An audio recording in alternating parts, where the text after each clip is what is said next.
Hey everyone, welcome to Mary Goes Global. In this video, I will be talking about how to improve your language skills when you don't know any native speakers. And I'm really going to be kind of talking about my experience, what worked for me, what things that I would recommend to you. And yeah, so I want to preface though by saying that I will not be including Spanish in this. I'm going to talk about Portuguese and Korean.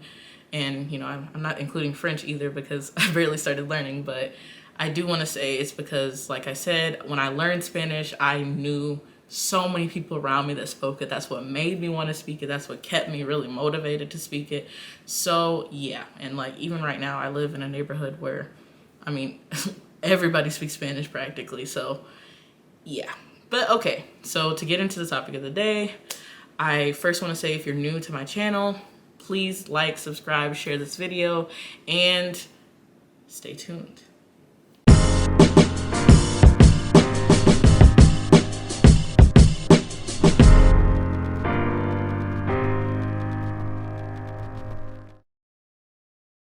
Okay, so the first thing that I'll talk about is just a general overview of ways to meet native speakers if you don't know any. So obviously there's a lot of different ways you can go with this. I'll talk a little bit about mine and then some others that I might recommend. First and foremost, I will say that HelloTalk and Tandem are two apps that I think are very good for meeting people and meeting language partners because they really, that's what they're geared towards doing. It's not like just, I don't know, a random chat app or Omegle or something. It's literally like made for people of two languages to come together and exchange. I personally have used HelloTalk a lot more, so I'm a lot more familiar with it because, I mean, I've used it since I was in high school, still learning Spanish. That was definitely a great app for me. It's helped me meet a lot of different speakers, and I recommend it the most. Tandem is relatively new for me. There's some things I don't like and do like about it, which I'll maybe explain in a different video on those types of apps, but they are both good resources to kind of start your search if you just know there's nobody in your general vicinity. Another way that you can make friends with native speakers, or just, I won't even say make friends, but just meet them to be your language partner, would be through your university if you're still in school or even your high school. But I would say talk to people. If you have a Korean teacher or professor, I would definitely talk to them. And even if you don't have one for the language of Korean, but you have a professor that is Korean, that is a good way. And I will say that me personally, that's a way that I was able to meet my Korean language partner. Was through my Korean class, I interviewed business faculty that was Korean, and one of them actually introduced me to my current language partner in Korean. So it can work. I would just say if you know a person that's Korean, maybe talk to them and see if they know other people who might be trying to learn English or whatever your native language is. But those are a few tips that I have. Another is just to go to places that have people who speak that language. So obviously if there is a Brazilian store, maybe go there.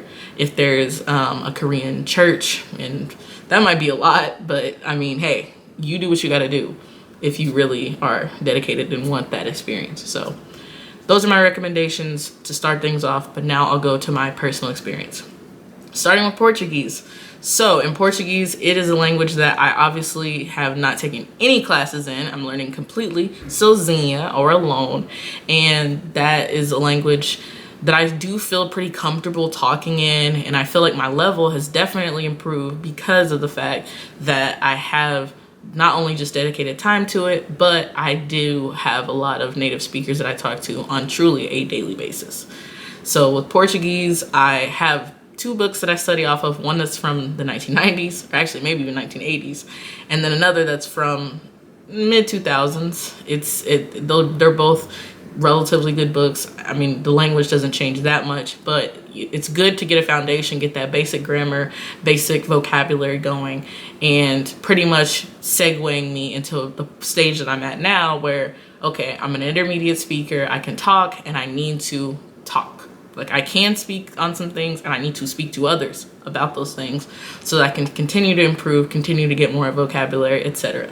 So that's the point I'm at. And really, like I said, HelloTalk is the one that I've used the most. HelloTalk brought me segue into WhatsApp, And WhatsApp is a great messaging app, kind of like Facebook Messenger, where, you know, it's really used a lot in other countries, especially in Latin America. And it's pretty much just like texting, like basically, but there are a lot of different groups on WhatsApp, and it's everything in Brazil.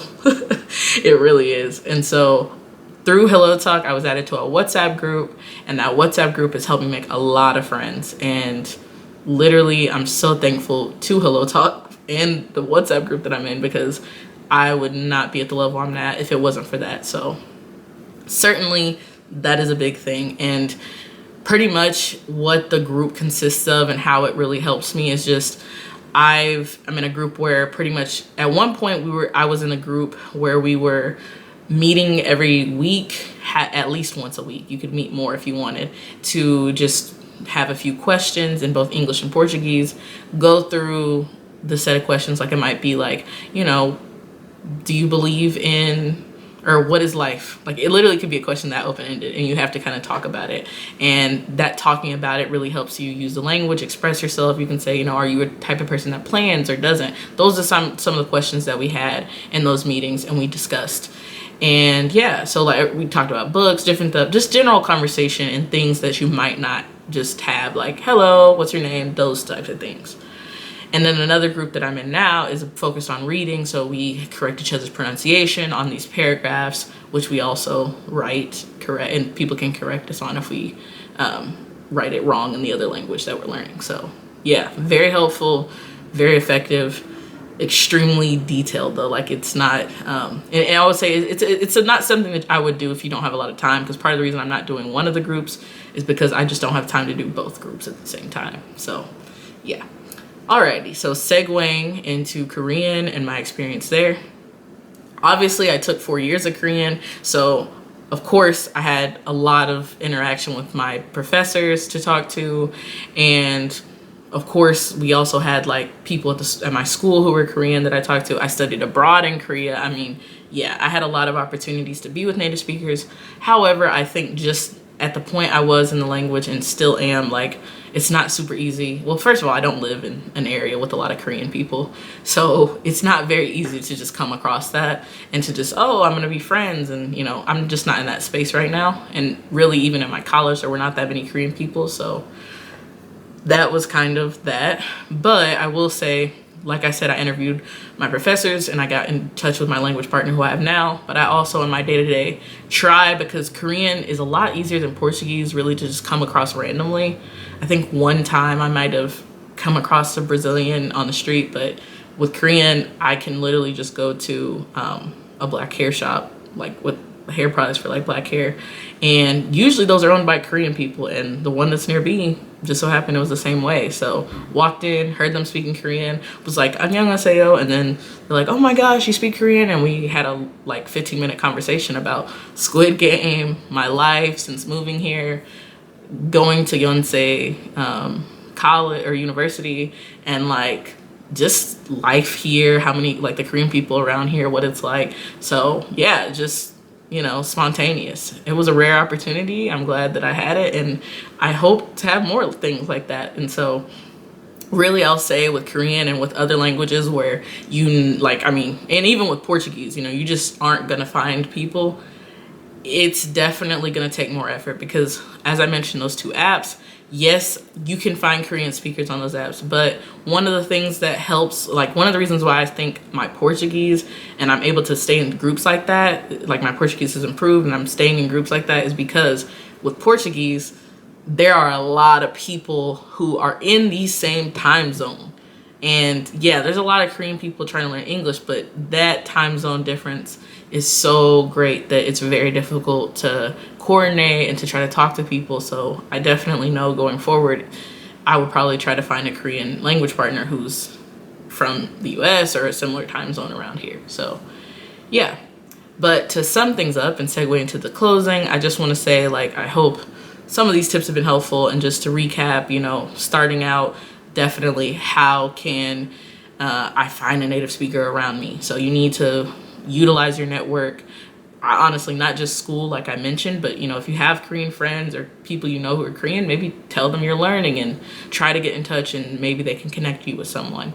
Another thing is, of course, use online apps. Tandem and HelloTalk are the ones I said, but there's obviously more things out there. Another thing, just to supplement with, if you can't find a native speaker, or even if you can, but just to supplement and continue to improve, absolutely continue with learning. Like I said, I took classes with Korean, with Portuguese.